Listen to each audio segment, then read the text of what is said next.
Viewer discretion is advised. Some imagery depicts violence within the story and may be disturbing to some viewers. Porphyria's Lover by Robert Browning. The rain set early into night. The sullen wind was soon awake. It tore the elm tops down for spite, and did its worst to vex the lake. I listened with heart fit to break, when glided in Porphyria straight. She shut the cold out in the storm, and kneeled and made the cheerless grate blaze up and all the cottage warm.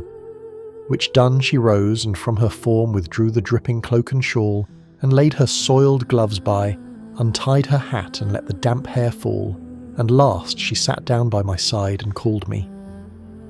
When no voice replied, she put my arm about her waist, and made her smooth white shoulder bare, and all her yellow hair displaced, and stooping, made my cheek lie there, and spread o'er all her yellow hair, murmuring how she loved me, she, too weak, for all her heart's endeavour, to set its struggling passion free from pride, and vainer ties dissever, and give herself to me forever.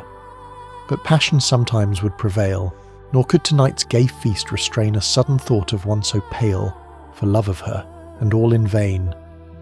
So she was come through wind and rain. Be sure I looked up at her eyes, happy and proud. At last I knew Porphyria worshipped me. Surprise made my heart swell, and still it grew while I debated what to do. That moment she was mine, fair, perfectly pure and good. I found a thing to do, and all her hair. In one long yellow string I wound 3 times her little throat around, and strangled her. No pain felt she. I am quite sure she felt no pain. As a shut bud that holds a bee, I warily oped her lids. Again laughed the blue eyes without a stain, and I untightened next the tress about her neck. Her cheek once more blushed bright beneath my burning kiss. I propped her head up as before, only this time my shoulder bore her head, which droops upon it still, the smiling rosy little head, so glad it has its utmost will, that all it scorned at once is fled, and I its love am gained instead. Porphyria's love, she guessed not how her darling one wish would be heard. And thus we sit together now, and all night long we have not stirred, and yet God has not said a word. Robert Browning's poem Porphyria's Lover, first published in 1836, is one of the most unsettling love poems ever written. At first glance, it appears to describe a romantic moment between 2 lovers on a stormy night. Porphyria arrives at a small cottage, escaping the cold wind and rain. She lights the fire, removes her wet cloak, and gently approaches the man she loves. She speaks softly to him, and finally rests her head on his shoulder. But something is wrong. The narrator never speaks to her. He simply watches. Throughout the poem, Porphyria is active. She moves, she warms the room, she expresses her love. The narrator, however, remains passive, silent, and strangely distant.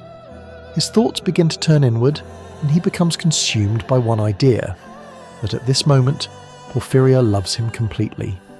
He believes that this moment of love is perfect, but he also fears it will pass. In Victorian society, Porphyria likely belongs to a higher social class than the narrator.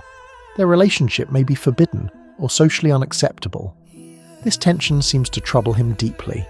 He begins to think that the only way to preserve this perfect moment, the moment when she gives herself completely to him, is to stop time itself. So he does something horrifying. He takes Porphyria's own golden hair and wraps it 3 times around her throat, strangling her. To him, this act is not murder. In his mind, it is preservation. Once she is dead, he rearranges her body carefully, almost tenderly. He opens her eyelids and believes her blue eyes laugh without pain. He places her head on his shoulder again, as if she's still alive. Then they sit together all night. The most chilling line of the poem comes at the very end. And yet God has not said a word. This line reveals the narrator's final disturbing belief that because no divine punishment comes, what he did must somehow be justified.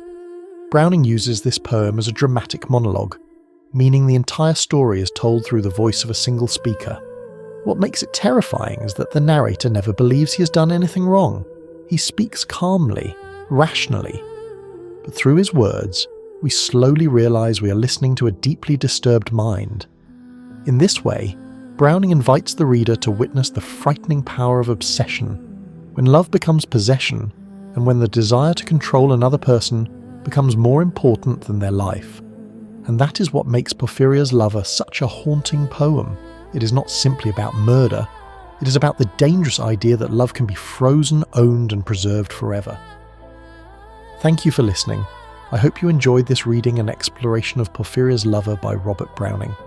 If you enjoy poetry like this, the beautiful, the strange, and the haunting, consider subscribing to the channel and clicking the bell so you'll be notified whenever a new poem is released. You can also find us on Facebook and TikTok at Nocturne Poetry, where we share more readings, images, and moments from the world of classic poetry. And wherever you are tonight, thank you for spending a little time here with us. Until next time.